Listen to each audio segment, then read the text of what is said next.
Picture yourself at a dinner party. Someone across the table says something that rubs you the wrong way. Your stomach tightens. You smile anyway. And later, alone in your car, you replay the entire conversation and wonder why you always do that. Why you shrink? Why you stay quiet? Why no matter how many books you read or therapists you see, some part of you just keeps showing up the same way it always has. You've probably told yourself it's your upbringing, your childhood, the things that happened to you. But what if the real answer is far stranger than that? What if the person you are tonight, the way you handled that dinner table, the way you drove home in silence, was already being shaped before you ever took your first breath? This is not a metaphor. This is not philosophy. This is what the science now actually says. Your personality, researchers now believe, is one of the most heritable traits a human can possess. More heritable than intelligence, more heritable, in some studies, than your risk for most diseases. The way you move through the world, how anxious you feel in crowds, how quickly you trust strangers, how much novelty you need before you feel alive, much of that was written into you at conception, in a genetic language you have never read, but have been speaking your entire life. Let's start with a number, 50%. That's the rough figure behavioral geneticists have landed on after decades of research. About half of the variation in your personality across a lifetime can be explained by your genes. The other half, that's where it gets complicated. And that's where everything you think you know starts to fall apart. The man most responsible for this finding was not a philosopher or a self-help guru. He was a behavioral geneticist named Robert Plomin, who spent the better part of 4 decades at the Institute of Psychiatry in London doing something methodical and slightly obsessive, studying twins. Identical twins raised together, identical twins raised apart, fraternal twins, adopted siblings, thousands of them. And what he found was consistent enough to be uncomfortable. When you take 2 identical twins and raise them in completely different families, different cities, different countries, different religions, different economic situations, they still end up remarkably similar. Their personality scores converge, their temperaments rhyme, their risk for anxiety or their appetite for adventure tracks closer to each other than to the siblings they were actually raised with. The environment in Plomin's data mattered far less than anyone wanted to admit. This is not what the 20th century believed. For most of modern psychology's history, the assumption was that you were built by your experiences. Freud said you were shaped by your early relationship with your parents. The behaviorists said you were shaped by reward and punishment. The sociologists said you were shaped by class and culture, and all of them were at least partially right. But none of them were right in the way they thought they were. Because here's what the twin studies kept showing. The shared environment, the home, the parents, the dinner table, the rules, the neighborhood, accounts for almost nothing in long-term personality outcomes. Nearly zero. Once researchers controlled for genetics, growing up in the same household as your sibling predicted almost nothing about whether you'd end up with the same personality. That finding shattered something. Jerome Kagan at Harvard spent decades studying what he called behavioral inhibition in infants.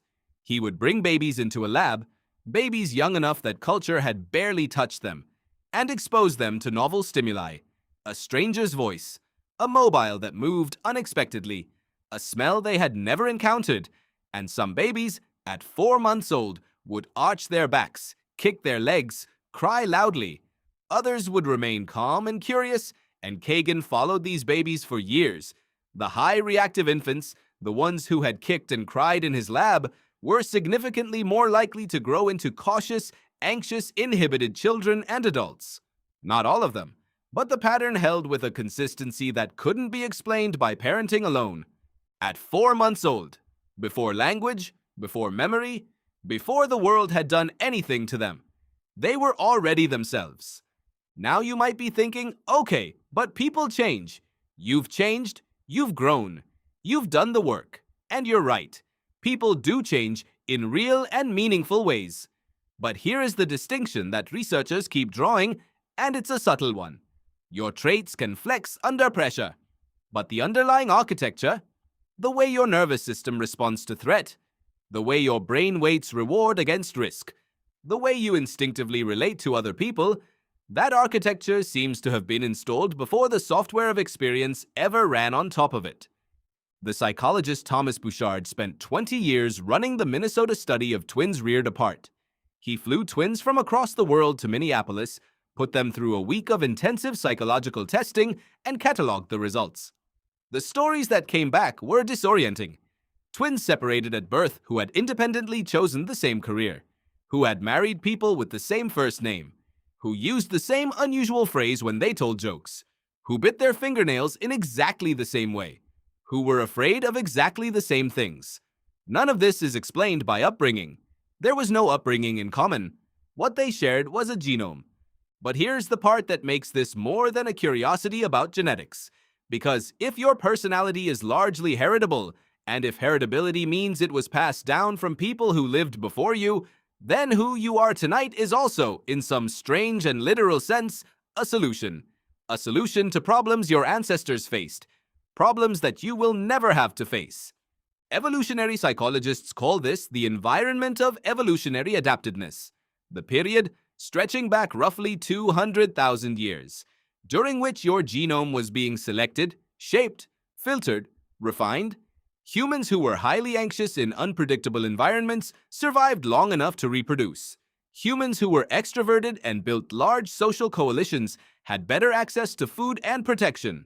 Humans who were conscientious and planned for the future outlasted the ones who didn't. These aren't personality quirks. They were survival software, which means the anxiety you feel before a presentation, that tightening in your chest, the hypervigilance, the inability to stop scanning for what might go wrong, that is an ancient alarm system doing exactly what it was designed to do. It was designed for a world of predators and famines and rival tribes. It just didn't get the memo that you live in an apartment and your biggest threat is a mildly hostile email. The researcher David Buss at the University of Texas has spent years mapping the evolutionary origins of personality differences across cultures. And one of his more unsettling findings is how consistent personality traits are across wildly different human societies.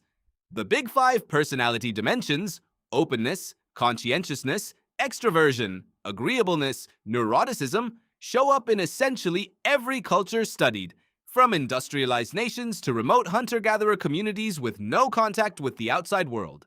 That universality is exactly what you'd expect if these traits were ancient. Older than civilization.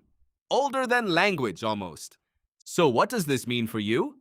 It means the story you were probably told about personality, that it's something you build, something you earn through effort and therapy and the right experiences, is only half true.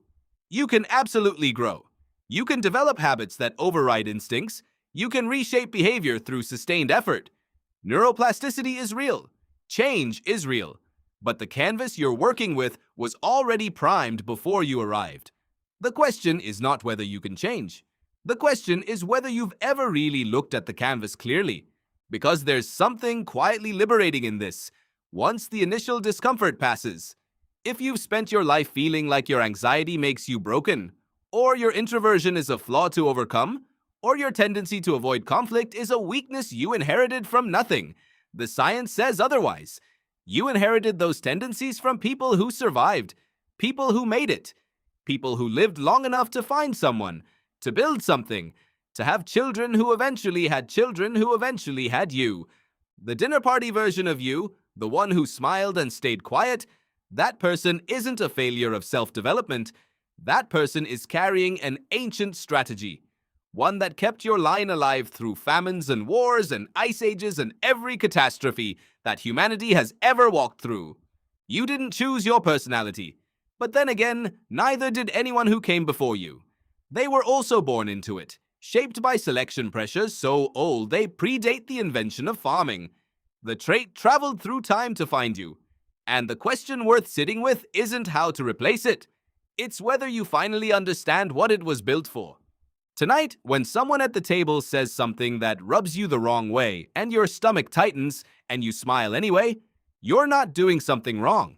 You're doing something ancient, something that worked for a very, very long time. The only new question is, does it still work for you now?